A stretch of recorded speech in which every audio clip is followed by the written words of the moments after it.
Bien, muy buenas tardes con todos. Bienvenidos a la cuarta semana de la investigación organizado por la Red Peruana de Universidades.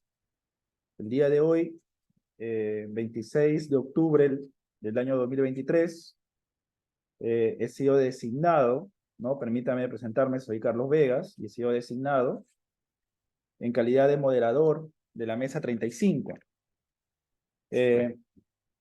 Según la programación, lamento comunicar que el profesor Segundo Manuel Oliva Cruz, de la Universidad Nacional Toribio Rodríguez de Mendoza, no podrá estar presente, ¿no? En referencia a su presentación, que lleva como título Cacao nativo fino de aroma, grupos morfológicos y su caracterización socioeconómica del sistema productivo, por un tema de conectividad, ¿no? Así lo informó a la organización.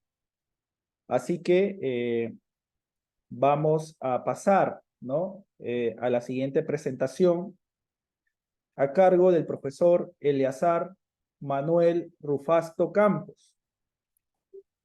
Invitar a la audiencia que las preguntas se realizarán únicamente a través del chat y que serán respondidas por los ponentes luego de las presentaciones iniciales. Así que invito al profesor Eleazar que pueda activar su cámara para proceder con la presentación. Gracias, profesor.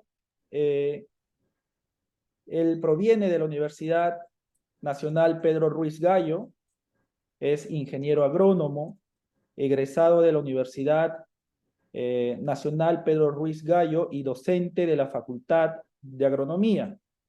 Actualmente está trabajando en investigaciones relacionadas con el uso de imágenes de satélite aplicadas a la agricultura y la conservación de los recursos naturales, salinidad y temperatura de los suelos, vegetación, entre otros, en coordinación con el Laboratorio de Teledetección de la Facultad de Ciencias Físicas de la Universidad Nacional Mayor de San Marcos. El profesor Eleazar presentará el tema ordenamiento territorial y zonificación de cultivos, Cuenca Chancay, Lambayeque, Perú. Dicho esto, informo al expositor que tiene el tiempo de 15 minutos. Y adelante, profesor Eleazar, tiene usted los 15 minutos y puede iniciar su presentación. Muchas gracias. Muchísimas gracias, Carlos. Voy a iniciar la presentación.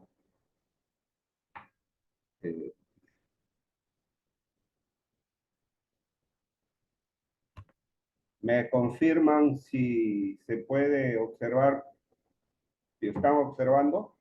Sí, profesor, se observa muy bien. Gracias. Muchísimas gracias. Nuevamente quiero agradecer a la Red Peruana de Universidades por la oportunidad que me brinda en esta tarde y participar en la cuarta semana de investigación del año 2023. El tema que les voy a presentar en esta tarde es el ordenamiento territorial y la zonificación de cultivos en la cuenca Chancay-Lambayeque. Bien, este es un tema de investigación que está relacionado con el uso del territorio en toda la cuenca, la parte baja de la cuenca Chancay-Lambayeque, que es una cuenca abierta, una cuenca esorreica, tiene una extensión aproximada de 3.037 kilómetros cuadrados, pero lo más resaltante de este territorio es que en este territorio está asentado el 83.54% de la población total de la región Lambayeque, según el INEI, el año 2018, y es la principal área agrícola y la principal fuente económica del departamento de Lambayeque. Esta cuenca tiene un clima árido, deficiente de lluvias todo el año, semicálido y húmedo. En promedio, aproximadamente tiene unos 14 milímetros de lluvia al año. Eso ya indica la aridez y la deficiencia que tienes por recurso hídrico. Zonificar la siembra de los cultivos es y debe ser una herramienta que permita obtener mejores rendimientos con bajo costo ambiental, más importante, y para zonificar los cultivos hay que integrar metodologías y técnicas. Bien. La zonificación de siembra es una etapa y un factor principal de un uso agrícola sostenible de los suelos. La zonificación de cultivos comprende una serie de técnicas agrícolas asociadas a criterios de conservación. En ese sentido, el concepto de zonificación de cultivos considera la dimensión espacial de un territorio y lleva a un ordenamiento territorial del territorio. Esta investigación tuvo como objetivo principal analizar las condiciones edafoclimáticas y la zonificación de los cultivos dentro de un ordenamiento territorial. La metodología,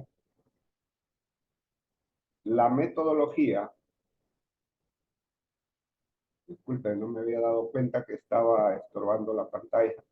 La metodología que se usó en esta investigación estuvo dividida en etapas. La primera etapa estuvo relacionada con la ubicación y descarga de la información oficial de los distintos documentos que sobre el territorio investigado y especialmente de los organismos públicos y que tienen puesto a libre disponibilidad. Algunas de las informaciones fueron solicitadas también. Una vez verificada la validez de la información, se procedió al análisis, se usaron herramientas básicamente de sistemas de información geográfica con la finalidad de cualificar y cuantificar las características de estudio. Se trabajó básicamente en lo relacionado con la capacidad de uso mayor del suelo, y además se tomaron en cuenta, se consideraron condiciones climáticas, tipo de cultivo, limitaciones edafoclimáticas, zonificación ecológica, económica y necesidades agroecológicas de los principales cultivos de la zona. Resultados. Según la clasificación de tierras por capacidad de uso mayor, del 100% del territorio en estudio, tierras aptas para cultivo en limpio, pero de clase A3, es decir, de clase A, pero con fuertes limitaciones, comprende un área del 47.61%. No hay en el territorio clase A1, aptas para cultivo en limpio o agricultura intensiva, no hay ni una hectárea, pero sí hay un 2.96%, un escaso aproximadamente 3% de tierras de clase A para cultivos en limpio, pero de clase A2. Para cultivos permanentes de clase C3 hay 1.46%, tierras aptas para pastos 35.33% y tierra de protección 12.64%. Si nosotros tomamos en cuenta los valores, los tres valores más altos, indican que el territorio, todo el territorio son tierras de muchas limitaciones. Más del 12% son tierras de protección y el resto, las de cultivos en limpio, son de clases muy limitadas, A3, y las de pastos mucho más limitadas. En cuanto a la capacidad de uso mayor de las tierras de protección, solamente tenemos en estos momentos, al momento del estudio, como áreas naturales protegidas el 0.37%, a pesar de que somos un territorio, de que es un territorio, o la cuenca Chancay-Lambayeque, que es muy frágil.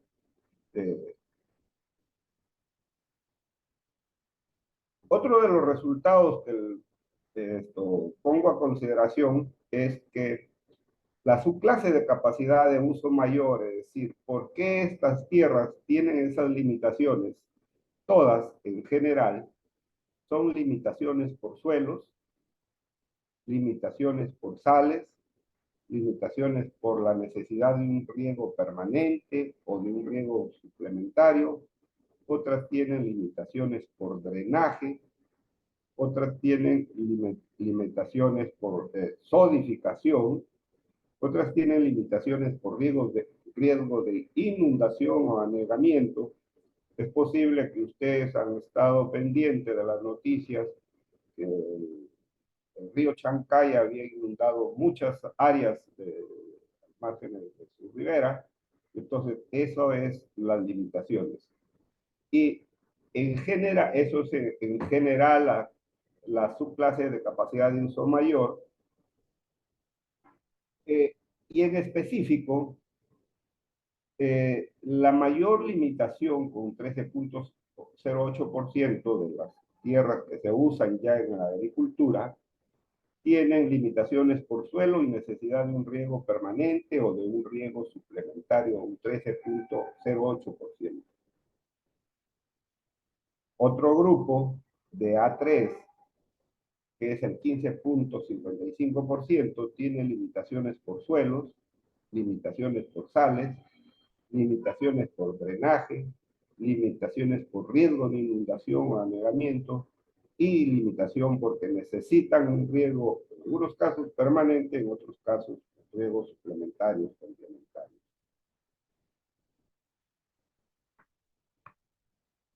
En cuanto a los resultados, según la zonificación ecológica económica y la descripción de cada clase que encontrada, es que del 100% del territorio tenemos zonas de tratamiento especial, que en el caso de la ocupación humana, 0.001%. Bastante baja el territorio, pero todo. Y si hay alguna pregunta ya que tienen en mente a hacerla, ¿dónde están ubicadas las ciudades? Están, bueno, en tierras de potencial agrícola de clase A3 o de potencial forestal de P3. Zonas de actitud urbana e industrial tenemos un 15.5%. Zonas de protección y conservación ecológica, 0.65%. Y el resto de las tierras donde se realiza la agricultura en estos momentos en la zona de estudio, está considerada un 21.6% como zonas o territorio de recuperación. ¿Y por qué se tienen que recuperar o debido a qué se tienen que recuperar? Pues están degradadas por una agricultura intensiva, como lo vamos a ver más adelante. En este caso, en este territorio se cultiva arroz y caña y otros policultivos como maíz, algodón. Y, y estos cultivos se realizan en tierras aptas para pastos. O sea, se hace agricultura en un territorio que no tiene la actitud para hacer agricultura. Y en algunos casos en tierras de protección. Y toda la agricultura que se practica en este territorio es de cultivos en limpio, agricultura intensiva. El segundo rubro de las más alto del territorio, con un 61.98%, según la zonificación ecológica, son zonas consideradas como zonas productivas, pero estas zonas productivas son para cultivos permanentes, con un potencial agrícola alto para ese tipo de cultivos. Pero en estos momentos se desarrolla agricultura en limpio o agricultura intensiva. Discusión de los resultados. Toda zonificación, y especialmente de la actividad agrícola, dentro de un territorio es un factor de ordenamiento territorial y no solamente un factor de ordenamiento territorial, sino un tema económico. La degradación de los suelos empobrecen a todas las regiones, las poblaciones. Los resultados muestran que las condiciones edafoclimáticas del territorio investigado son de naturaleza limitantes para desarrollar una actividad agrícola intensiva bajo condiciones de manejo de cultivos exigentes en altos volúmenes hídricos, como son el cultivo de arroz, caña de azúcar, dos de los 4 cultivos principales según un reporte del Banco Central de Reserva del año 2021. De otro lado, los cultivos de menor uso consultivo, cultivar y todo lo que abastecimiento del mercado local y regional, están siendo cultivados en suelos que son aptos para pastos o son de uso intensivo de clase A3. ¿Por qué? Porque estos tienen fuertes limitaciones edafoclimáticas. Las condiciones edáficas, como drenaje natural eficiente, y por estar ubicados nosotros en la diagonal área sudamericana, pues lógicamente, y por las condiciones climáticas que tenemos una alta evapotranspiración, no somos una zona árida, tenemos un déficit hídrico y el sistema de riego es el sistema regulado Tinajones, con un reservorio de aproximadamente unos 300 millones de metros cúbicos, que es para regular las campañas agrícolas de cada año. Todas las condiciones exigen una zonificación no solo de la actividad agrícola, sino de los distintos cultivos. Es decir, en este territorio no se puede solamente pensar en zonificar la actividad agrícola, sino también se tiene que pensar en la zonificación de los distintos cultivos dentro de cada actividad agrícola, el tipo de actividad agrícola, con la finalidad de que haya, de garantizar el potencial productivo de cada zona del territorio. Siendo esta zonificación base para hacer un desarrollo de un ordenamiento territorial, de una política de ordenamiento territorial, con la finalidad de disminuir impactos del cambio climático, del uso desordenado del territorio, evitar la pobreza y como consecuencia de la degradación de las tierras.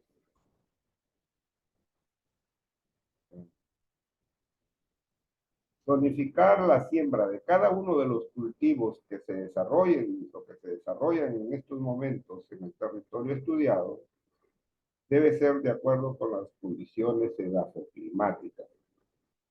Pero también esta zonificación debe estar adaptada a las exigencias de cada especie. Y esto debe ser una política de planificación dentro de este territorio con fines de desarrollar una sostenibilidad de los recursos, no, al ser una zona árida, y no hay que entenderlo, esta limitación natural como un obstáculo al desarrollo y crecimiento económico de la región y del país, sino al contrario, deberíamos de verlo como un potencial. Si tenemos en cuenta nosotros el mejor arroz que sale es de Lambayeque, pero normalmente Lambayeque produce arroz, pero no en la cantidad suficiente como para que salga todo el tiempo hacia los mercados, de los distintos mercados del país, pero por tener un clima bastante seco, es donde traen, acá están asentados la mayoría de molinos, hay un poco más de 100 molinos, aproximadamente casi 150 molinos de pilar arroz, y una de las condiciones que tiene es para el secado. Eso le da calidad ya post cosecha, ¿no? Nada más para manera de ejemplo, porque para no ver que la limitación natural es un obstáculo para desarrollar. La propuesta, esta investigación está por hacernos ver que esas debilidades, zonificada la agricultura dentro de un plan de ordenamiento territorial, es mucho más productivo, es mucho más económico, mucho más sustentable que si lo hacemos, si continuamos llevando como lo estamos haciendo en este momento. ¿Por qué? Porque tenemos un alto porcentaje de áreas afectadas por sales y sodio, 21.6% de todo el territorio. Es bastante. 10% teóricamente es mucho, 21.6% es demasiado. Este 21.6%, según los estudios, e incluso coincide con el estudio del informe de la zonificación ecológica económica, se pueden recuperar y debe hacer el gobierno regional. Es decir, tiene que haber algún plan ya no de ampliación de la frontera agrícola de la región Lambayeque, sino de la recuperación de la frontera agrícola o de la productividad agrícola de las tierras de Lambayeque. ¿Y por qué se da esta degradación o esta afectación por sales y sodio? Por la actividad agrícola intensiva. Como les decía y les repito, cultivo de arroz, caña de azúcar, los dos más grandes consumidores del recurso hídrico en un territorio bastante árido con elevadísima evapotranspiración. Este problema se da porque usamos un territorio con una capacidad de uso mayor aptas para pastos, ¿no? Y hacemos agricultura intensiva. Pues, esta justificación del ordenamiento territorial, tomando como base la zonificación de cultivos como el objetivo principal estratégico de un desarrollo sostenible. Coincidimos con Rodríguez que es necesario, en 2007, que es necesario tomar ya las acciones para zonificar los cultivos, hacer el planteamiento del ordenamiento territorial, porque si no, el territorio, la cuenca baja y media del río Chancay, va a un camino de degradación. Y a todo este problema natural y problema de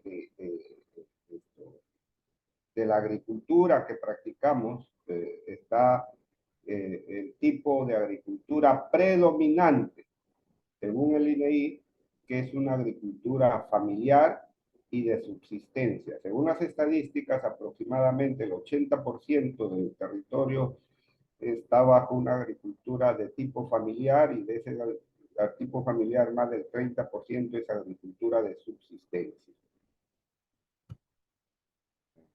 Conclusiones.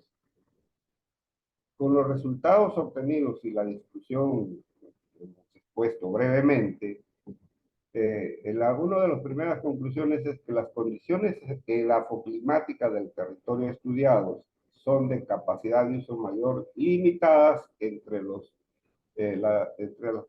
las clases de cultivos en limpio A, pero de calidad agrológica baja. ¿Eso qué significa? Que tenemos que hacer según agricultura, según esta calidad agrológica baja. También, dentro del grupo de tierras aptas para pastos, son también de calidad agrológica baja. Todas estas condiciones naturales son factores limitantes que exigen un uso agrícola del territorio según sus actitudes edafológicas. Una segunda conclusión es que las condiciones edafoclimáticas, juntamente con las limitaciones edafológicas, demuestran que bajo el sistema agronómico que se está conduciendo y los cultivos que se conducen en el territorio han afectado los suelos en 21.6%. Coincidimos nuevamente tal como lo reporta la zonificación ecológica económica y que los clasifica como zonas a recuperar. Este es un indicador que se tiene que tomar en cuenta para un plan de ordenamiento territorial. La zonificación, un tercero conclusión es que la zonificación de los cultivos dentro del territorio estudiado por sus condiciones edafoclimáticas debe ser la base del ordenamiento territorial considerando que la actividad principal en el territorio de estudio es la agricultura.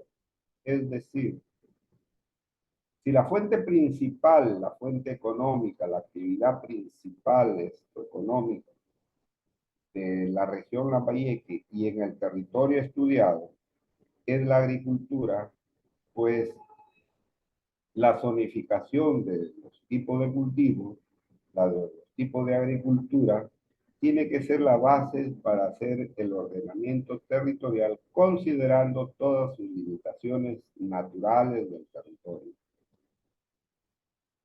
Y muchísimas gracias, espero no haberme pasado del tiempo otorgado. Quedo para las preguntas respectivas. Muchísimas gracias a todos. Bien, muchas gracias, profesor Eleazar, por su presentación. Muy interesante, ¿no? Que esto también se pueda replicar en otras regiones del país, ¿no? Por eso es importante la difusión, ¿no? De sus resultados, de las investigaciones realizadas. No veo preguntas en el chat. Me animaría a preguntarle, profesor, según los resultados, ¿no? En la cuenca de Chancay, los suelos tienen una categoría de A3, ¿no? ¿Cuál sería el procedimiento, profesor, para mejorar la calidad del suelo, ¿no? Usted ha mencionado que hay dos cultivos importantes, ¿no? El arroz y la caña de azúcar, donde se requiere bastante cantidad de agua, podríamos decir, y justamente se presenta lo contrario, ¿no? Un déficit hídrico. ¿Cuál sería, en todo caso, el procedimiento para mejorar la calidad de los suelos en la cuenca de Chancay? Muchas gracias. Bien. Bueno, la clasificación de capacidad de uso mayor sigue todo un procedimiento, hay todas unas normas, tanto nacionales como internacionales, que permiten hacer esta clasificación. Eso es ya es una condición natural. Y esa condición natural se tiene que usar para poder desarrollar la agricultura, pero en ese uso se tiene que considerar que toda actividad siempre va a generar un desgaste o un perjuicio. En ese sentido, se tiene que tomar, acciones, se tiene que planificar, se tiene que hacer los planes de manejo. Y dentro de esos planes de manejo están dos cosas. En este territorio, la capacidad de uso mayor está limitado por sus condiciones edafológicas, por su tipo de suelo, por su formación y por su pendiente sobre todo. Es una zona de pendiente muy plana, pocas áreas son onduladas, pocas, parte del territorio es ondulado. Es por eso que se ha asentado este tipo de agricultura intensiva en tierras de esa capacidad de uso mayor de A3 o de P3, ¿no? De pastos. Entonces, uno de los problemas más urgentes es para recuperar, por ejemplo, los suelos que están afectados por sales, es el sistema de drenaje. El territorio en estudio no tiene un drenaje natural eficiente. Por lo tanto, se tiene que construir drenajes de esos territorios en uso agrícola. Y aquí hay, como decía ahí en la investigación, bueno, en el extenso, un ratito, porque la batería me está fallando. Un ratito, por favor.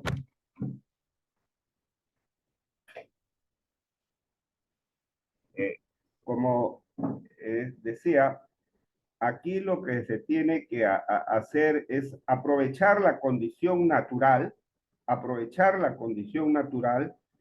con la finalidad de que sea un potencial de desarrollo.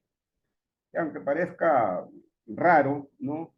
El fenómeno del niño con un buen sistema de drenaje ayudaría a recuperar los suelos que ya están en etapa de recuperación o están degradados y a recuperarlos y ponerles en condiciones óptimas a los que todavía no entran en esa etapa, porque con esa abundancia de agua podríamos lavar.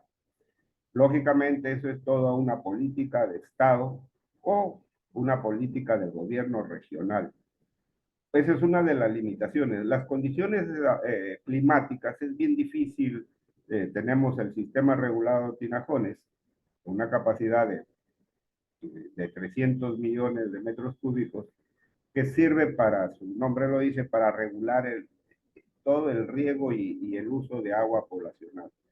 Entonces, y el otro problema es que sacar el cultivo de arroz, sacar el cultivo de caña, es un problema social. Se tiene que trabajar en buscar nuevas alternativas, nuevos cultivos alternativos. Y además también se tiene que trabajar el tema de desarrollar políticas de Estado, sea gobierno central o gobierno regional, con la finalidad de cambiar la cédula de cultivo. Cada año, tenemos eventos extremos en ambos lados, o escasez o exceso de agua.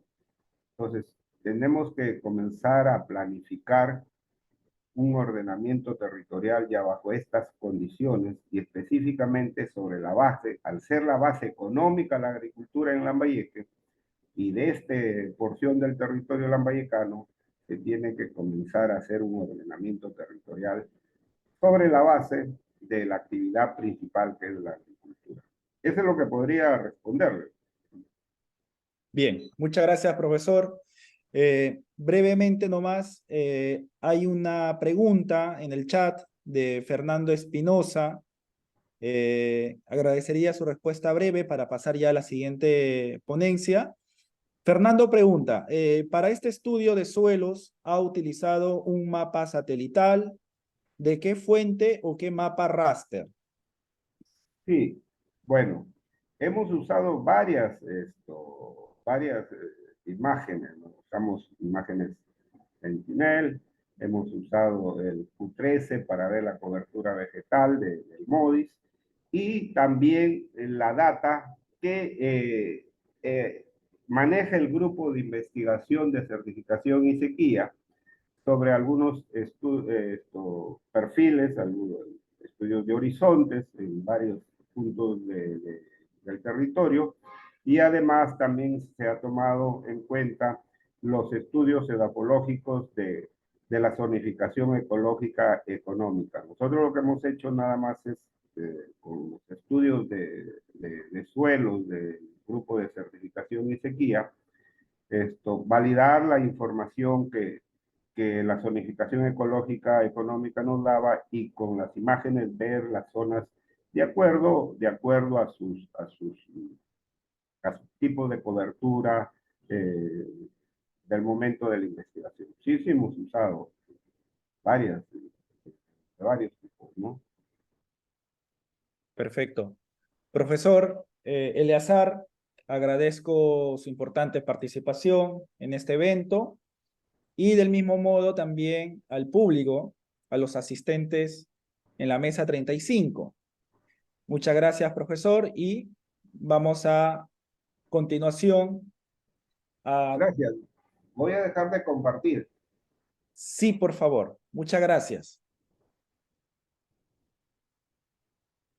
Bien.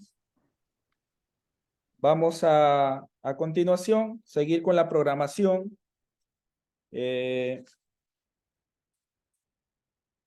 Según el programa, ¿no? Vamos a presentar al profesor Julio Alfonso Chiawón.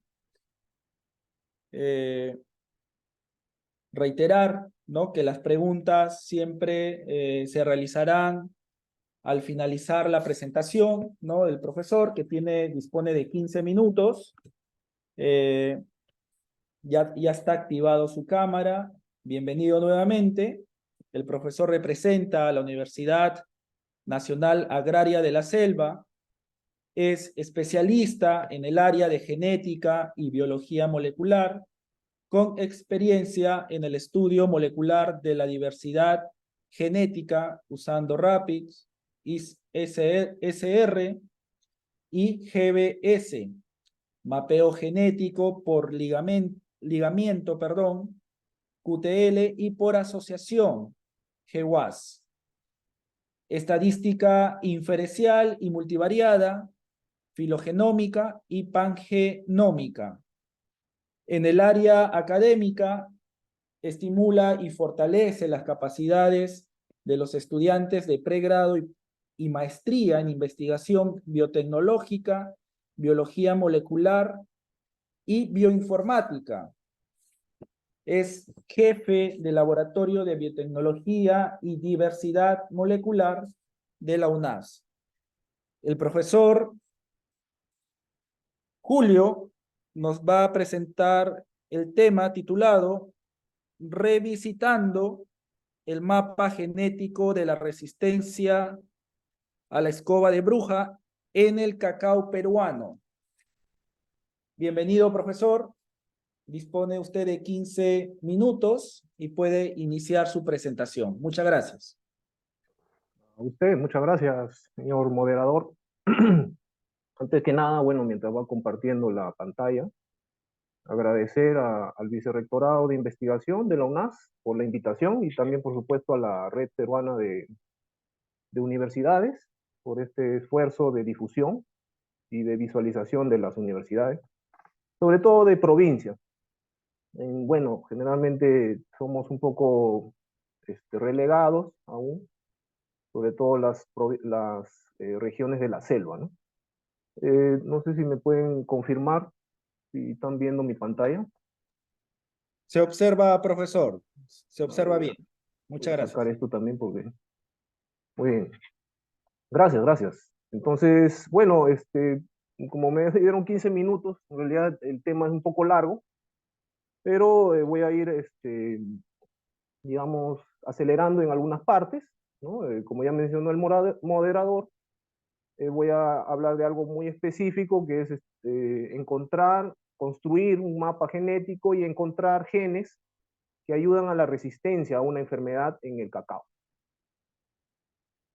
Bueno, para dar un poco de contexto, ¿no? De manera general, el cacao, el árbol, es un árbol pequeño, sus frutos crecen generalmente en el tronco, y bueno, hay diferentes variedades, por supuesto, ¿no? En el Perú ya se ha hecho varios estudios y se está haciendo uno, justamente el doctor Oliva iba a hablar un poco de eso, de la gran diversidad del cacao que tiene el Perú.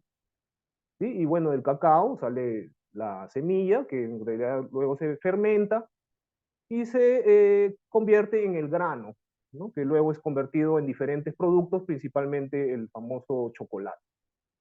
¿Sí? Y por otro lado tenemos a la Monilioctona perniciosa, que causa la enfermedad llamada escoba de bruja, justamente porque forma, bueno, uno de los síntomas, forma una especie de escoba, ¿no?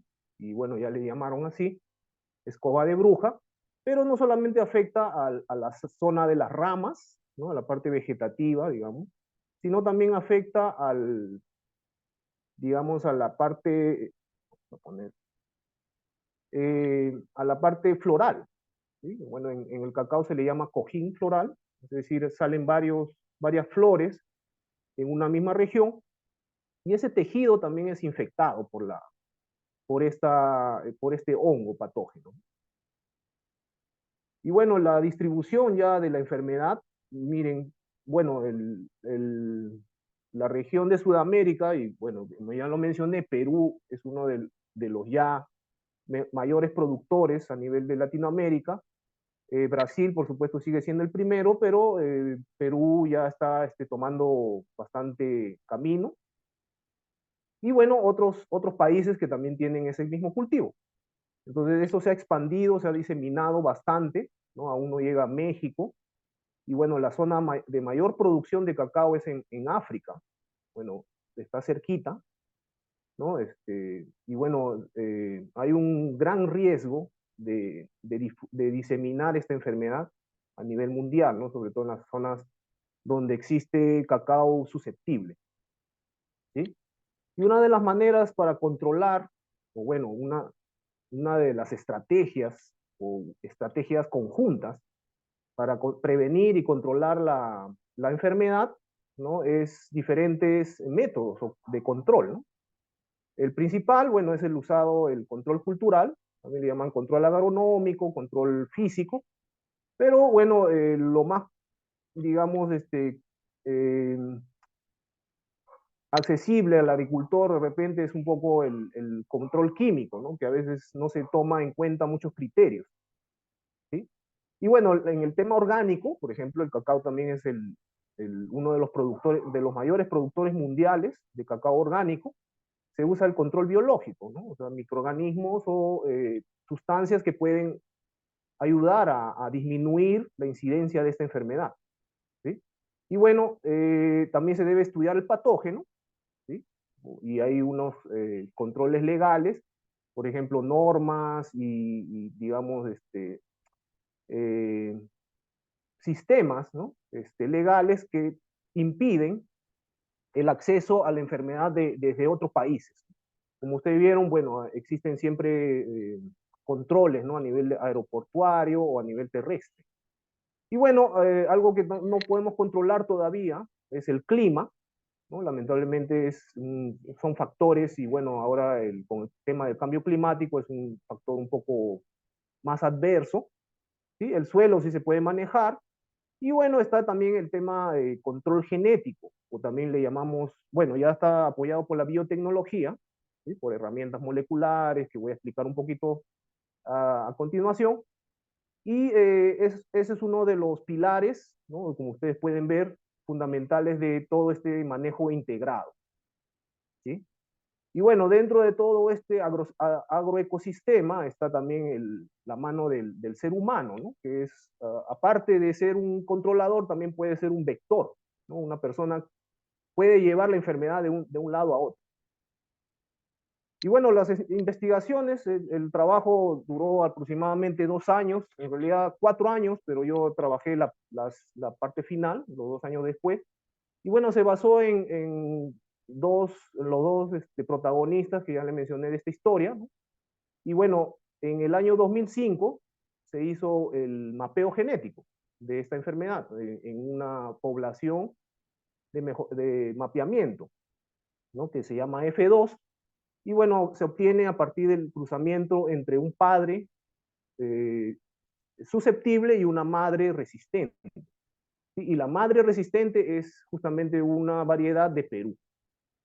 Y bueno, basado en diferentes publicaciones que han venido sucediendo a lo largo de diferentes años, ¿no? Sobre todo también del genoma, el secuenciamiento del genoma del cacao, ¿no? Hecho en 2011, pero también mejorado en 2017, se ha ido acumulando información para, digamos, trabajar esta investigación, ¿no? Y bueno, por otro lado también está el estudio propio, ¿no? Del patógeno y sus diferentes características o variantes, por ejemplo, ¿no? Pero principalmente me voy a basar en el hospedero, ¿no? ¿Sí? Y bueno, este es digamos, un pantallazo del mapa genético, ¿sí? El mapa genético implica la visualización de puntos en los cromosomas, ¿no? Los cromosomas, o en realidad técnicamente se llaman grupos de ligamiento. Esos grupos de ligamiento o cromosomas, ¿no? Para ser más rápido, se le puede observar, digamos, eh, localizaciones, ¿no? Específicas que me pueden decir dónde y cuánto pueden contribuir a la característica, ¿no? En este caso, la resistencia a la enfermedad, llamada escoba de bruja, ¿no? Este señor Brown, bueno, es de un grupo de Estados Unidos. Ellos trabajaron con un grupo pequeño de la población y con pocos marcadores moleculares. Entonces, en base a todo digamos, estos antecedentes, se hizo la siguiente pregunta de investigación. La resistencia genética a la escoba de bruja, proporcionada por el clon Scavina 6, este es el clon peruano, se seguirá manteniendo para usarse en programas de mejoramiento genético y en qué medida la arquitectura genética, es decir, esta situación que les mencioné, ¿no? Del mapa genético, si ha variado, ¿no? Con los años. Es decir, desde el año 2005 hasta el año 2019, que terminamos el trabajo, ¿no? ¿Sí? Y bueno, los objetivos fueron 3: construir el mapa de ligamiento de alta densidad, es decir, con mayor resolución, usando 2.968 marcadores, ¿no? Que, bueno, vienen de una técnica que va a ser complicado explicarlo acá, pero vienen del ADN, con una población F2, es decir, los nietos de este cruzamiento Scavina 6 por ICS1. ¿Sí? Esta es la madre y este es el padre. Y bueno, viene el segundo objetivo, es identificar esto de aquí que se llama QTL, son regiones que contribuyen cuantitativamente a la resistencia o susceptibilidad, ¿no? Tanto para el tema de ramas, ¿no? Estas escobas de bruja que ya les mostré, y también de los cojines florales. Es decir, vamos a separar 2 características y vamos a ver qué tanto se puede encontrar en el mapa genético sus contribuciones, ¿no? Genéticas. Y también encontrar genes candidatos, ¿no? Que son genes que pueden ayudar a la resistencia genética. Y bueno, también queríamos estudiar la estabilidad, es decir, si en un año aparece, cuántas veces conseguimos ver esa misma característica, o perdón, ese mismo gen, digamos, durante 4 años. Siguiente. Bueno, ya la publicación fue lanzada el año pasado, ¿sí? En esta revista Tree Genetics and Genome, está en línea para cualquier consulta. Y bueno, la población, como ya mencioné, le llamamos F2-2 porque es una segunda población generada para este estudio. La primera justamente fue la utilizada para el primer artículo del 2005, ¿no? ¿Sí? Y eso se obtuvo, bueno, autopolinizando, es decir, al hijo, en este caso se le llamaría la F1, que se le llama TSH 516, o TSH 516, perdón, se le autocursó o autofecundó para obtener a esta F2, ¿sí? Es decir, aquí tenemos a los padres, tenemos a la F1 y tenemos a la F2, ¿sí? Bueno, para ir más rápido. Y bueno, dentro de todo el proyecto se trabajó con 11.189 individuos, ¿no? Pero al final se escogieron solamente un grupo, ¿no? Para hacer sobre todo la genotipificación, es decir, la obtención de los marcadores moleculares y el mapeamiento genético, ¿no? Las características fueron más, por supuesto, pero aquí yo solamente muestro 6, que son presencia o ausencia de síntomas de la enfermedad, número de escobas en las ramas, número de escobas en los cojines florales, es decir, separamos las características, y otras que son derivadas, es decir, la suma de estos dos, ¿no? La escoba en ramas y la escoba en cojines, es el número total, y también una fórmula, ¿no? Se llama índice de la enfermedad, ¿no? Y bueno, también tratamos de correlacionar si la edad del tronco o el vigor del tronco tenía, digamos, algún efecto en estas características de enfermedades, ¿no? ¿Sí? Y bueno, en todo el flujo de trabajo, ¿sí? Alguna parte está en inglés, no pude traducir, pero el flujo de trabajo llevó a obtener el mapa genético, bueno, este es un modelo, y bueno, el mapeo genético, o sea, una vez teniendo el mapa, ya podemos ir hacia el mapa para encontrar esos puntos, o en realidad regiones, donde se encuentran los QTLs, ¿no? Y esos QTLs son las regiones que ayudan a la característica de resistencia, ¿no? Que se mide cuantitativamente, ¿no? Y también se buscó genes candidatos que pueden servir para estudios funcionales más adelante. Bueno, estos son los gráficos de fenotipificación, es decir, la característica morfológica. En el año 2015 había un punto alto, bajó el 2016 porque hubo una sequía en esa época, y bueno, ahí la enfermedad bajó, es decir, el clima, digamos, no ayudó a la enfermedad, ¿no? Entonces eso también se considera. Y bueno, ya en los años siguientes la enfermedad subió y bueno, se mantuvo un tiempo. Y bueno, este es el mapa genético. Se ve las rayas negras, son los puntos o las coordenadas, podríamos decir, pero de manera lineal se ve. Y bueno, donde se ve unas regiones azules, hay poca densidad de esos puntos. Es decir, aún no se ha encontrado mayor resolución para poder, y justamente son los que llamamos centrómeros, y esos centrómeros son regiones muy difíciles de mapear, ¿no? Y bueno, ya este es el mapeo genético, es decir, el mapa tenemos aquí, ¿no? Bueno, lamentablemente se ve muy pequeño, los puntitos, es decir, las coordenadas, y cada región podemos observar que está ligado a diferentes características, las 6 que yo, bueno, se ha hecho en este trabajo, ¿no? ¿Sí? Siguiente. Bueno, digamos, la parte de búsqueda en el genoma, ¿no? De la región, y dentro de la región los genes candidatos, ¿no? Genes candidatos le llamamos porque no estamos todavía seguros si esos genes trabajan dentro del metabolismo contra la resistencia, ¿no? Entonces por eso le llamamos candidatos, ¿no?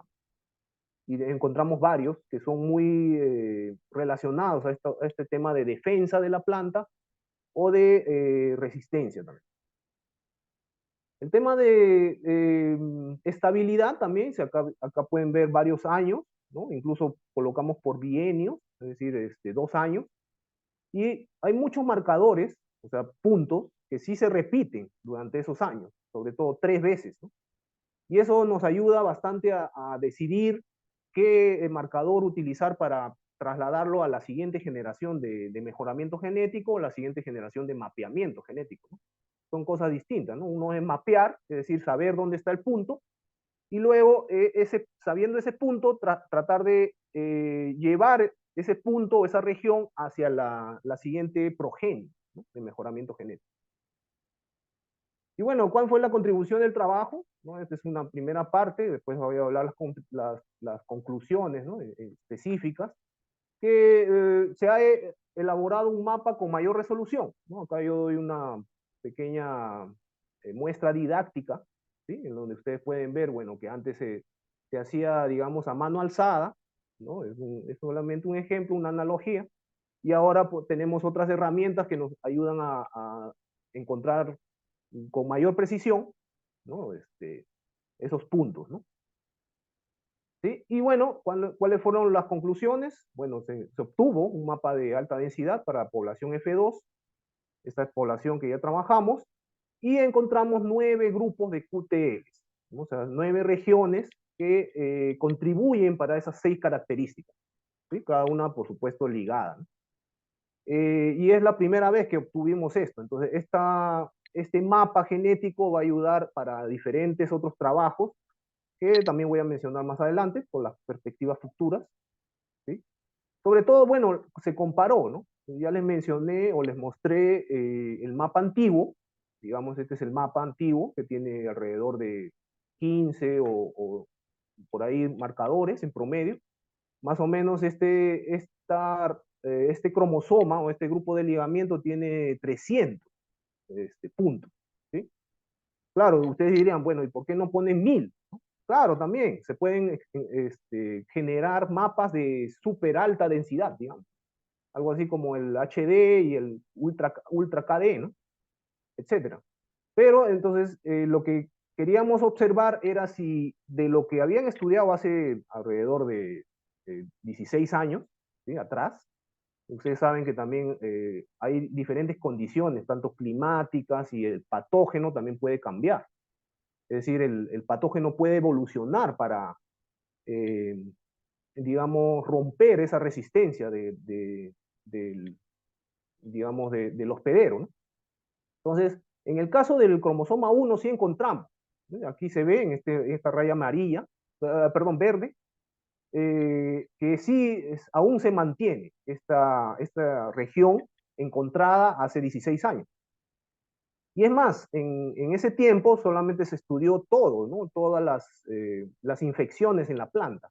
Ahora las hemos separado, ¿sí? Es decir, esta parte roja, perdón, estos dos puntos rojos, estas dos regiones rojas, son las que contribuyen para la resistencia a cojín floral, ¿no? La parte floral, y la parte fucsia, ¿no? Magenta, creo, o fucsia, es la que contribuye para las ramas, ¿no? Y el total, miren, es esta raya, esta región negra, ¿no? ¿Sí? O sea, las dos sumadas. Entonces, esta región es importante, o estas regiones son importantes para el mejoramiento genético del cacao para resistencia. Lo mismo para el cromosoma 9.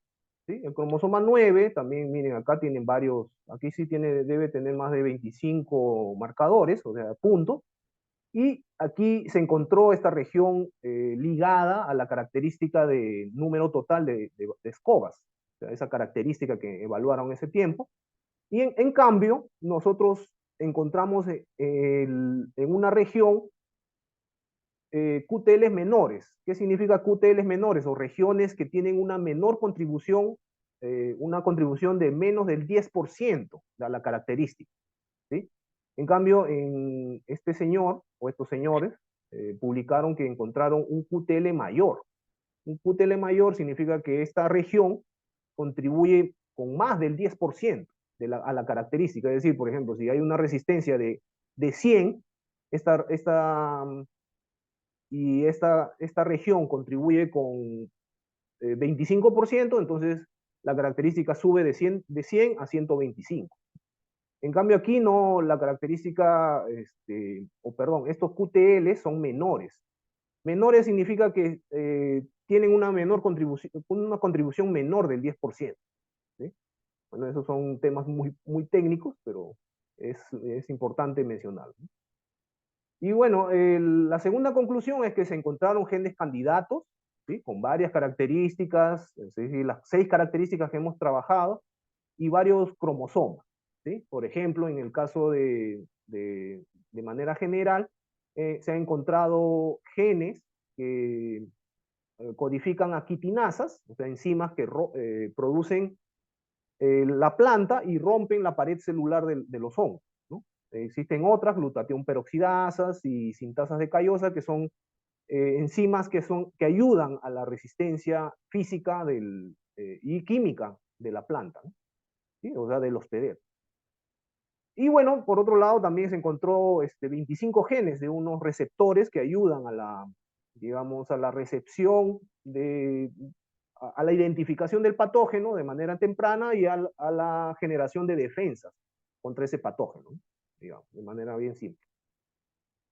Y bueno, también hubo estabilidad, como ya les mostré, ¿sí? Es decir, la estabilidad de estas regiones a lo largo de los 4 años, sobre todo en estos grupos de ligamiento, cromosomas 1, 3, 5, 7, 8 y 9, ¿no? Que van a ayudar bastante a los programas de mejoramiento genético, ¿sí? Sin embargo, bueno, se ha trabajado solamente en un ambiente, ¿no? En un ambiente significa en esas condiciones, pero es necesario también trabajarlo en otras condiciones, con otros, digamos, factores ambientales que pueden también cambiar esto, ¿no? ¿Sí? Por eso se sugiere ensayos multiambientes que nos ayudarán a validar estos QTLs y es más, encontrar a otros, ¿no? Es más, esos QTLs menores que ya les mencioné son muy influenciados por el medio ambiente. Es decir, esa región puede cambiar dependiendo de las condiciones climáticas y de los patógenos, por supuesto. Es más, ¿sí? Es más, ya para terminar, la infección, ¿no? O sea, nuestra idea era separar esas dos características. ¿Por qué? Porque la primera, bueno, afecta a la parte vegetativa. Por supuesto, quita vigor a la planta, ¿no? O sea, la planta va a trabajar para el patógeno y no para producción, ¿no? Que es lo que le interesa al agricultor. Y peor si es que el patógeno infecta los cojines florales. ¿Por qué? Porque destruye los frutos, bueno, destruye las flores, genera frutos que son deformes, ¿no? Estos le llaman frutos calabacitas o frutos fresa, ¿no? En Brasil. O también afecta al fruto ya maduro, ¿no? Como ustedes pueden ver, ya le genera una madurez precoz y hace que haya una pudrición, ¿no? Del fruto, ¿no? Cosa que eso al agricultor va a generar pues pérdidas, ¿no? Que pueden llegar hasta el 80%. Y bueno, algo nuevo que hemos encontrado también es que el paradigma de la resistencia, es decir, mencioné que era la madre resistente, ¿no? Que es el escabina 6. Pero también hemos encontrado que el padre susceptible, o sea, el otro contribuye con la mitad, en realidad, del genoma, ¿no? Del ADN, también contribuyó con la resistencia, ¿sí? Y esto también nos ayuda a diseñar, ¿no? Procesos para cruzamientos, ¿no? Cruzamientos controlados, y luego lo que se llama piramidar, es decir, sumar otras fuentes de resistencia, porque la escabina 6, este clon de Perú, ha ayudado bastante a generar variedades resistentes, pero bueno, principalmente utilizadas en otros países, ¿no? Ya que esos países han importado a este clon peruano. Y con el pasar del tiempo, estamos hablando de ya más de 30 años de que este escabina 6 ha generado esas variedades, ya el hongo patógeno ha tendido a evolucionar, ¿sí? Con esta presión de selección.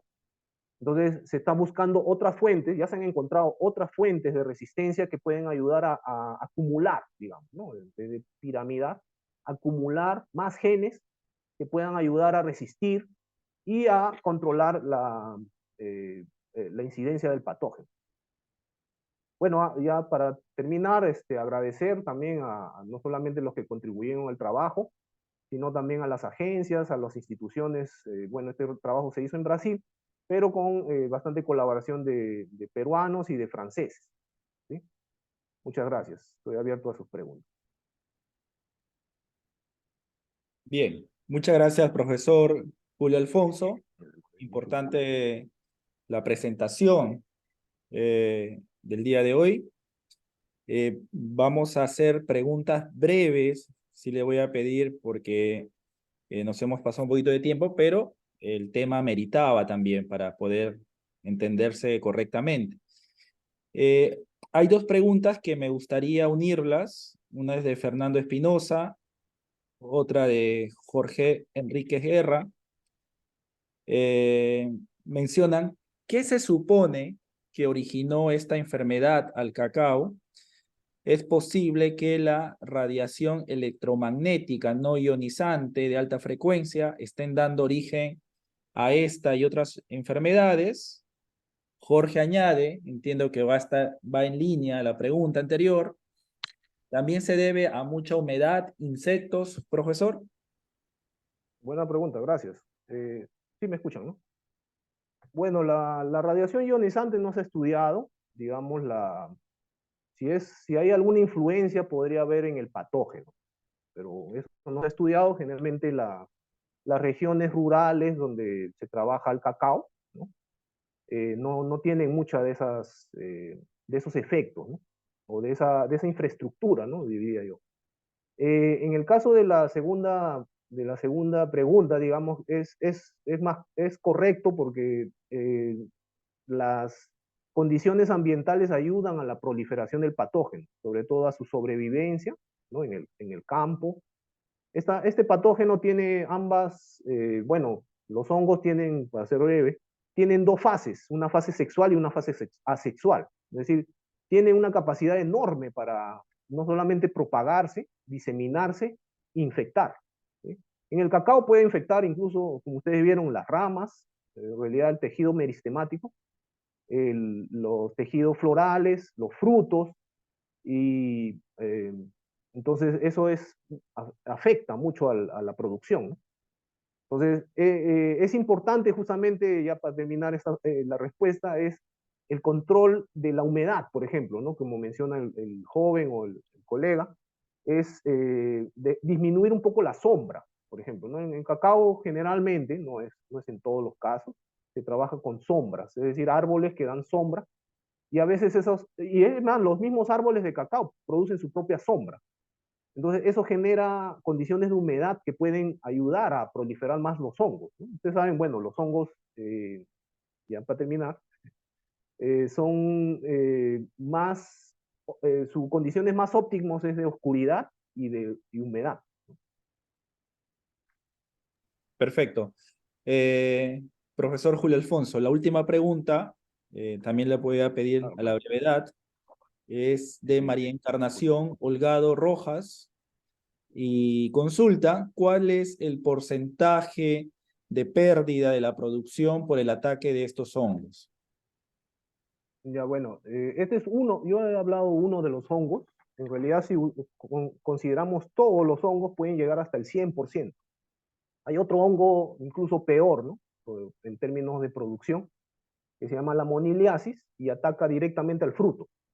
Entonces, al fruto, una vez, si uno no hace un manejo, uno no va a la chacra y está pendiente, digamos, de la enfermedad, porque hay varias, como ya mencioné, hay varias estrategias, métodos para controlar la enfermedad, y podrían mejorar eso hasta con diferentes puntos de vista, pueden llegar hasta el 100%, o sea, perder todo, ¿no? Es más, si uno está trabajando, por ejemplo, en su propia chacra y otro agricultor no está manejando eso, también puede ser una fuente de, digamos, de contagio, ¿no? Podemos decir así, o de infección, y eso puede generar pues pérdidas a su propia parcela, ¿no? Entonces puede llegar hasta el 50%, 30%, dependiendo, o sea, ahí ya viene la inversión, que lamentablemente es lo que muchos de los agricultores no cuentan, para poder controlar la enfermedad. ¿Sí? Si tenemos ahí las plantas resistentes, bueno, una de ellas no es tan resistente, pero es, digamos, le llaman tolerante, es un clon que se llama CCN51. Ese está, por el momento, está resistiendo un poco a la enfermedad, ¿no? O a las enfermedades, porque son varias, ¿no? Entonces, como ya mencioné, tiene un conjunto de factores, ¿no? Pero a ver, Perfecto. respondí a su pregunta. Sí, muchas gracias, profesor Julio A Alfonso ustedes, muchas gracias. Chiaú. Muy interesante su presentación. El tema, entiendo que todavía continúa, ¿no? El trabajo. Así que vamos a pasar ya a la última exposición. Agradeceré que pueda dejar de compartir la presentación para dar pase al siguiente ponente. El siguiente ponente se llama Manuel José More Montoya. Él es representante, viene representando a la Universidad Nacional de San Antonio Abad del Cusco, ¿no? Indicar para nuestro expositor que también dispone de 15 minutos, ¿no? Las preguntas del público son al final de la presentación, ¿no?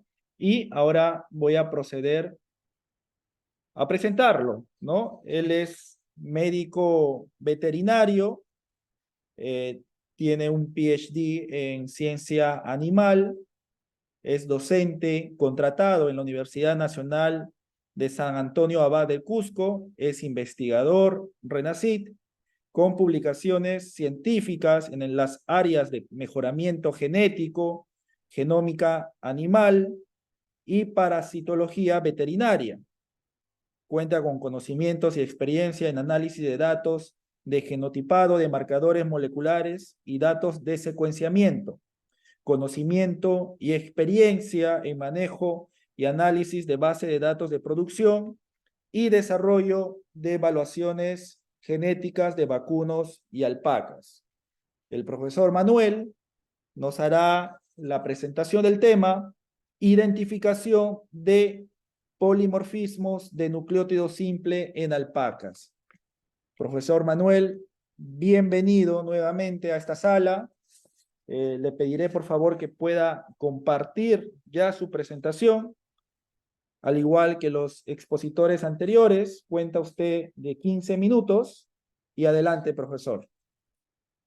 Muchas gracias. Agradeceré, por favor, confirmar si se ve la presentación.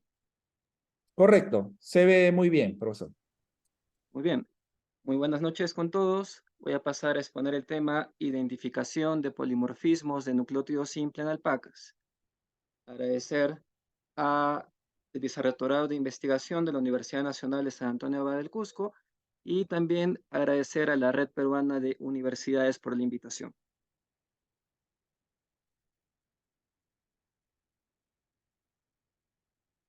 Como introducción, que destacar el caso de importancia de las alpacas, sobre todo en el tema de la fibra, tanto se busca por un tema de rendimiento y por otro tema de calidad, el mejorar esta materia prima que se usa mucho por el tema ahora, no tanto por el tema de la moda, vestimenta a nivel internacional, a nivel nacional, a nivel local.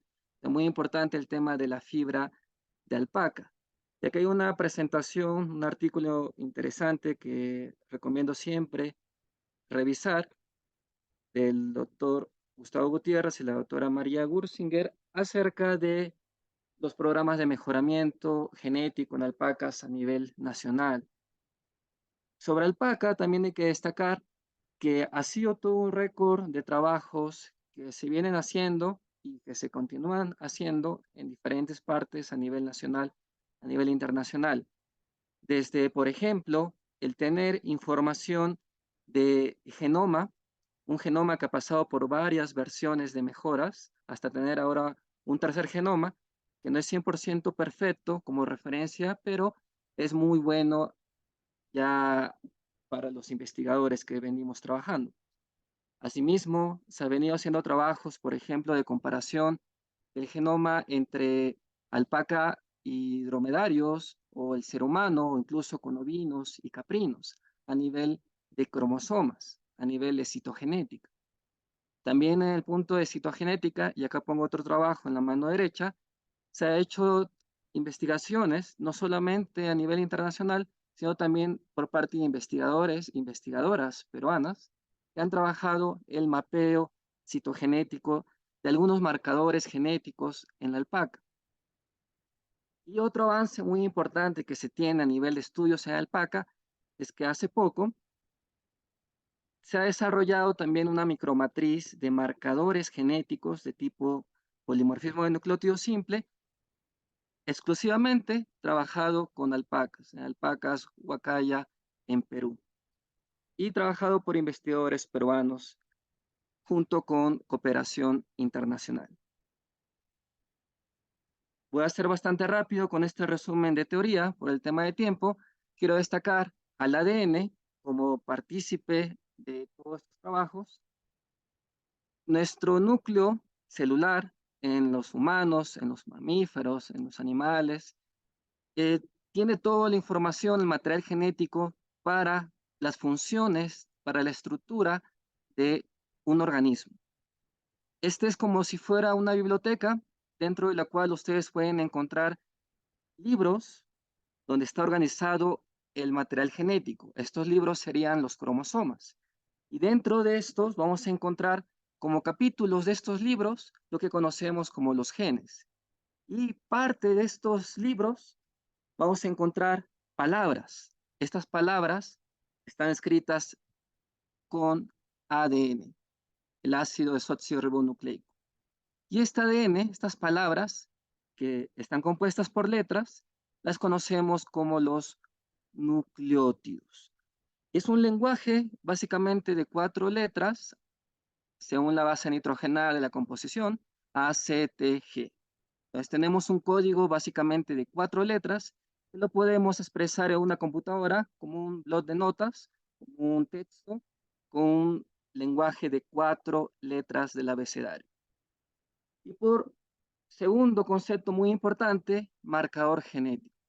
Este marcador vendría a ser una secuencia de este ADN, una secuencia de estas letras que está en el material genético, forma parte y puede estar dentro o puede estar cerca a un gen de interés. Es una secuencia específica, una secuencia que podemos identificar y que nos va a permitir, ¿qué cosa? El poder, por ejemplo, identificar algunas enfermedades, identificar animales con características de interés económico, como les decía, el tema del rendimiento y la calidad de la fibra o la resistencia a las enfermedades, nos puede servir como una herramienta muy.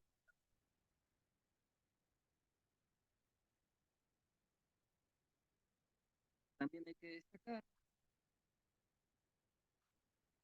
como tercer concepto muy importante, polimorfismo de nucleótido simple. Básicamente acá tenemos una secuencia del ADN, como les decía, una secuencia de 4 letras A, C, T, G. La primera es un animal 1, un animal 2. Pueden ser cientos, miles de animales que, si bien sus secuencias son básicamente las mismas, van a tener algunas diferencias. Estas diferencias en una de estas letras es lo que conocemos como un polimorfismo de nucleótido simple. Por ejemplo, acá en la posición 4, el animal 1 tiene una G y el animal 2 tiene una T. O acá el animal 1 tiene una A y el animal 2 tiene una G. Y esto un poco se complica más ya cuando hablamos de una población en la cual podemos tener, como les indicaba, miles de estos animales. Y también vale destacar que los animales tienen 2 copias de material genético, tienen 2 copias del mismo cromosoma que han recibido de su papá y su mamá. Podemos representar acá un cromosoma y otro cromosoma del mismo tipo, y acá están localizados en diferentes regiones estos marcadores genéticos, estos genes que puedan estar o no asociados, los marcadores genéticos. Nosotros podemos identificar estas letras, estas variaciones, estos polimorfismos en una población. Tenemos que ir al laboratorio, previamente haber sacado una muestra de sangre, una muestra de folículo piloso, una muestra que contenga ADN, extrae el ADN y se hace una serie de análisis en el laboratorio para saber cuáles son esas letras, cuál es esa variación que pueda estar presente en un animal, en 2 animales, en la mitad de la población. Entonces, se hace toda una labor de laboratorio para obtener los famosos genotipos. Y como les decía que los animales tienen 2 copias del mismo cromosoma, entonces estos genotipos los representamos por un par de letras. Por ejemplo, BB mayúscula, BB minúscula o B mayúscula, B minúscula. ¿Para qué nos sirven estos marcadores genéticos? Bueno, podemos hacer este tipo de gráficos, pero ¿esto qué cosa significa? Estos gráficos nos indican aquellos, como mencionaba el expositor anterior, QTLs, aquellos marcadores genéticos que están asociados significativamente a una característica de interés y que en lo que son animales, en lo que son plantas, nos pueden ayudar, por ejemplo, a seleccionar a nuestros individuos, a nuestros animales, con fines de mejoramiento genético, ver cuáles son los mejores y llevarlos a reproducir. Para características de interés zootécnico, para el diámetro de fibra, para el peso del vellón, para el peso del animal, o incluso para enfermedades, para lo que es resistencia a enfermedades infecciosas, resistencia a enfermedades parasitarias. Y bueno, pasando esta breve introducción, voy a hablarles de una serie de trabajos rápidamente, un pasado, un presente y un futuro. Un pasado con respecto a los trabajos que me llevaron a lograr el grado de doctor. El presente, una publicación que hace poco, justo hace un par de días, ha sido ya publicada, un artículo científico, y futuro de un proyecto Canon que estamos por iniciar en la UNSAC. Bueno, inicialmente, en la escasez de información, no había todavía este genoma, no había todavía esta micromatriz, este chip, y no había muchas herramientas para trabajar con marcadores genéticos en alpacas. La opción, entre comillas, más fácil o la más asequible era usar una herramienta que había sido desarrollada en otra especie, en el vacuno, la vaca, en el toro, de tal forma que nos puede ayudar a trabajar en alpacas, a obtener estos genotipos del alpaca. Esto ha sido una publicación de hace un par de años. Voy a pasar rápidamente esta parte. Como conclusión de este primer trabajo, se concluyó que sí se aplicó exitosamente el enfoque de hibridación cruzada utilizando una tecnología de otra especie en alpacas. Se identificó 6.756 de estos marcadores genéticos que estaban conservados entre vacunos y alpacas, de los cuales 400 eran polimórficos. Estaban presentes al menos una variación en un animal, en 2 animales, estaba presente en la población estudiada.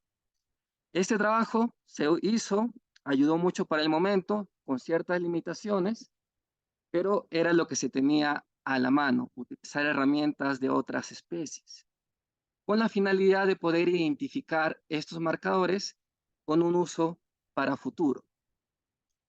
Como la tecnología siempre va avanzando, también es otro trabajo en el cual pude participar, que fue financiado por el Programa Nacional de Innovación Agraria, el INIA, que fue liderado por el doctor Gustavo Gutiérrez.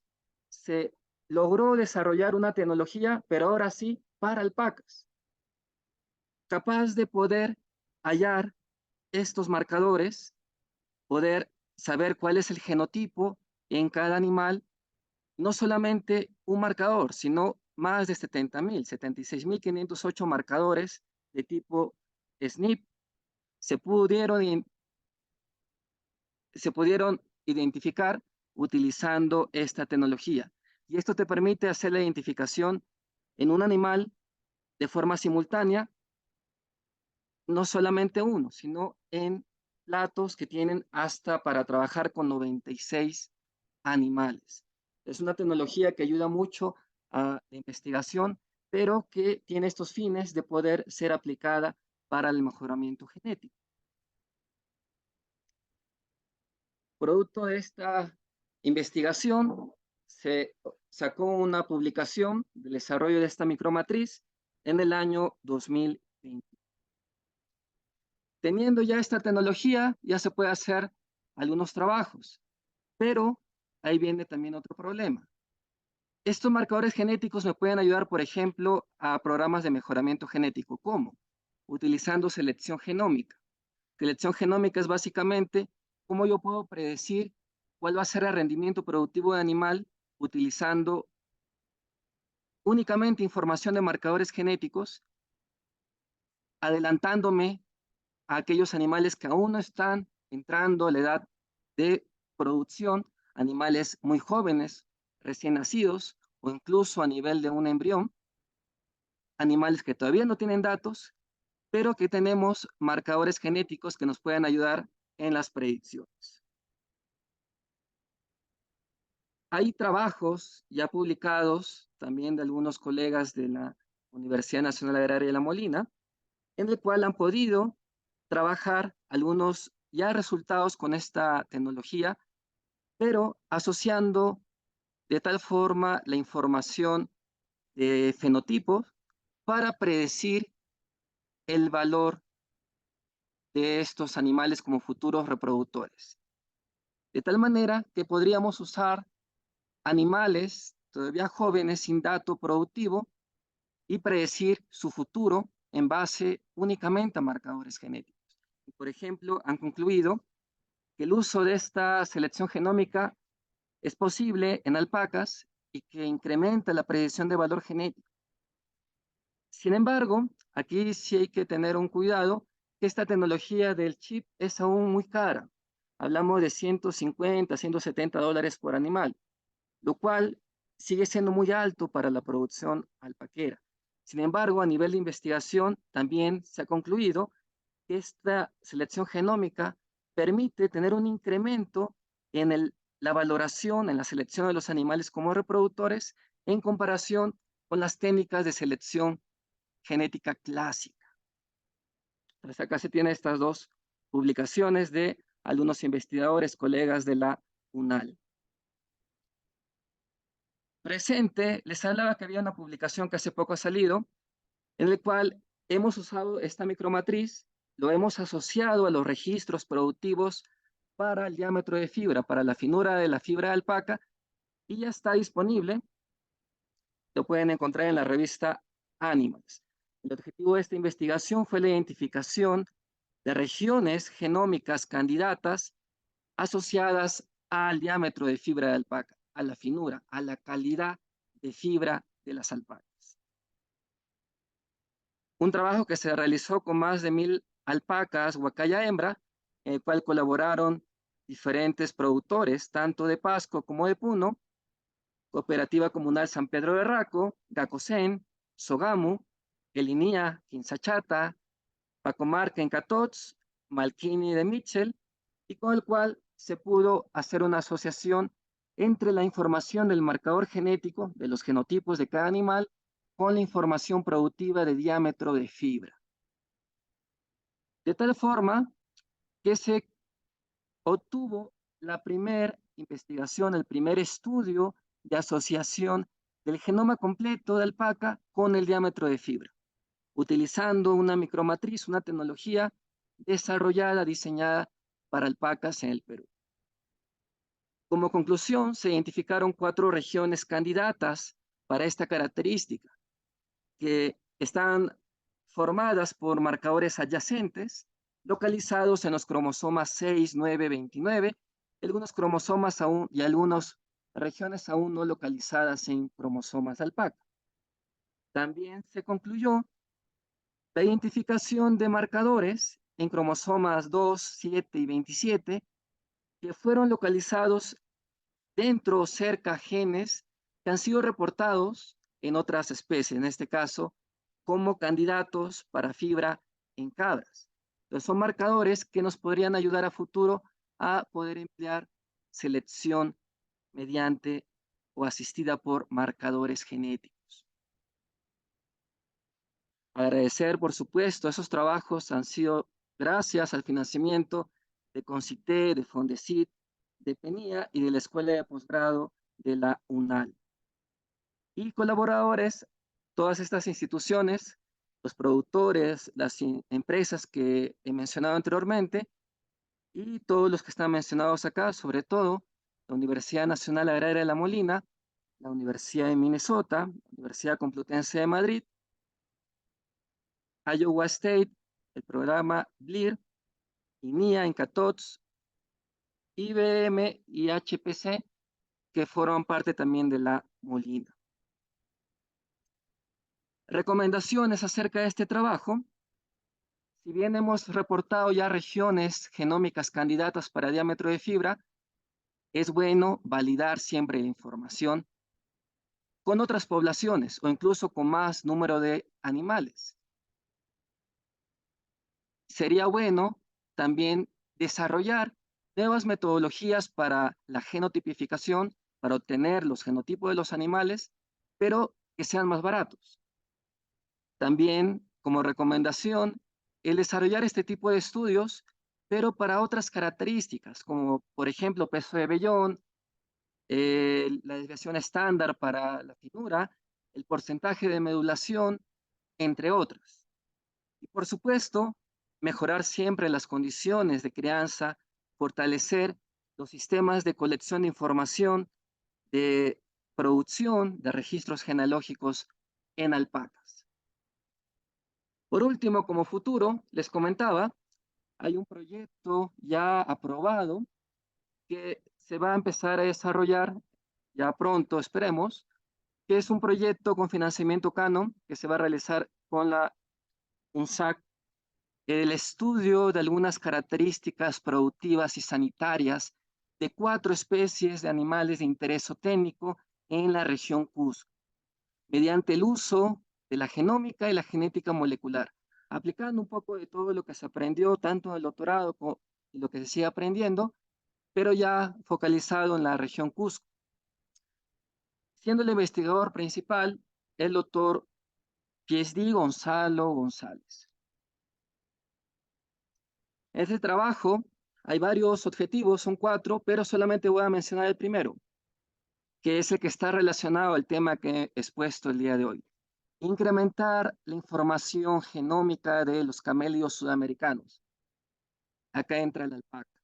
Para la identificación de estos marcadores genéticos, pero específicamente asociados a otra característica, que sería la resistencia a parásitos, a helmintos en alpacas. Para lo cual, de manera breve, vamos a tener varias etapas. Y hay tesistas trabajando los estudios de prevalencia y carga parasitaria, que lo vamos a trabajar en La Raya, Cusco, la identificación de animales resistentes en función a esa información, resistente a nematodes gastrointestinales.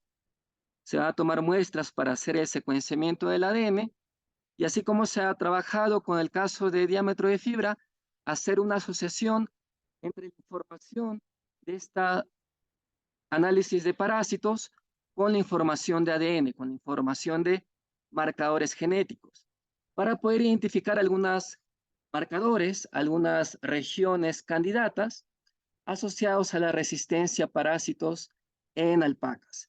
Este proyecto es más amplio. Esto solamente es una pequeña pincelada acerca de este proyecto CANO. Esto sería todo por mi parte. Muchas gracias. Bien, muchas gracias, profesor Manuel José More Montoya. Importante también la presentación, ¿no?, del día de hoy, ¿no? Estamos hablando de uno de nuestros animales andinos, ¿no?, que representa al país, ¿no? Y bueno, hay comentarios más bien de felicitaciones, ¿no? Por ejemplo, la de María Encarnación Holgado Rojas, excelente ponencia, doctor More, felicitaciones. Profesor, yo quisiera hacerle una pequeña pregunta, ¿no?, en relación a las perspectivas, ¿no?, del estudio genético de la alpaca, ¿no? Como usted sabe, estamos nosotros ya vivenciando, ¿no?, el cambio climático, ¿no? Las condiciones climáticas hace un 50 años atrás han cambiado notablemente, ¿no? No sé si también en relación a la alpaca también se está estudiando o se prevé estudiar, ¿no?, sobre la adaptabilidad, ¿no?, de la alpaca, ¿no?, en otras regiones del país, en otras condiciones climáticas, ¿no? Si también usted conoce, ¿no?, si hay estudios que vienen desarrollando en función a la adaptabilidad, ¿no? Más que todo por el efecto del cambio climático. Muchas gracias. Muy bien, muchas gracias por la pregunta.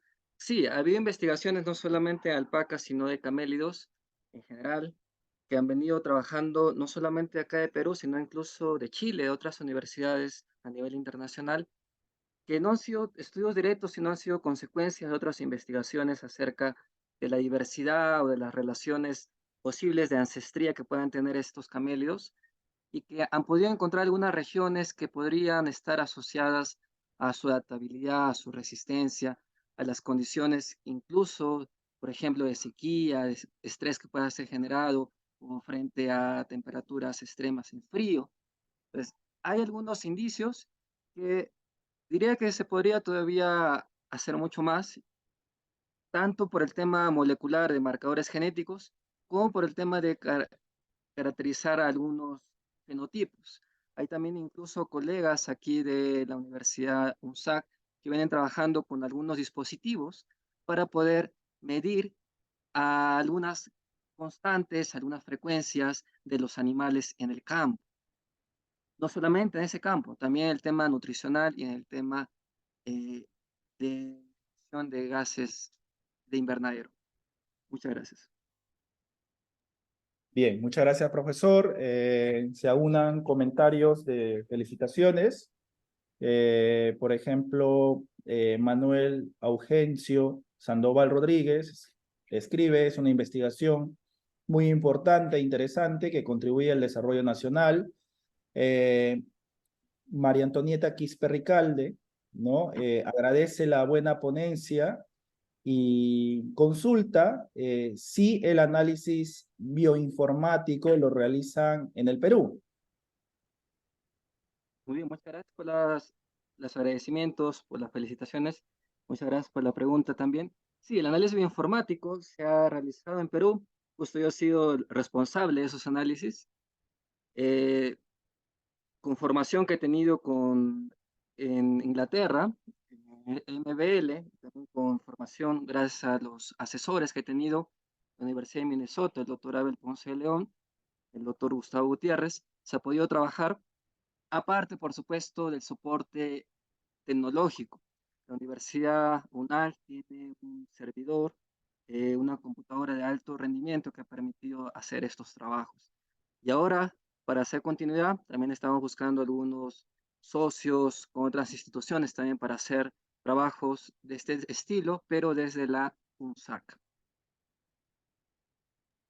Perfecto. Muchas gracias, profesor. Siguen escribiendo en el chat su agradecimiento y felicitaciones por su presentación.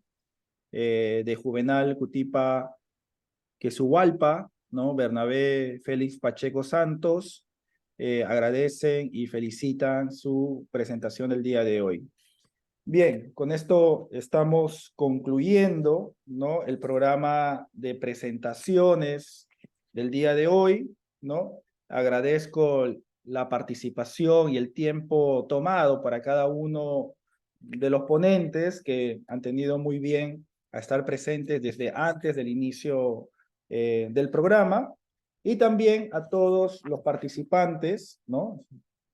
Observo en sala un total de 45 personas, así que esto habla de la cantidad, ¿no? De lo interesante de los temas, y esperamos pues que este tipo de eventos puedan repetirse con mayor continuidad, ¿no? Por mi parte, agradecerles también, ¿no? Su asistencia, agradecer a la Red Peruana de Universidades, que en mi calidad de moderador he podido participar de este importante evento, y bueno, continuamos con mayor presentaciones, ¿no? El día de mañana, y los esperamos pues en las salas ya anunciadas. Muchas gracias a todos y muy buenas noches.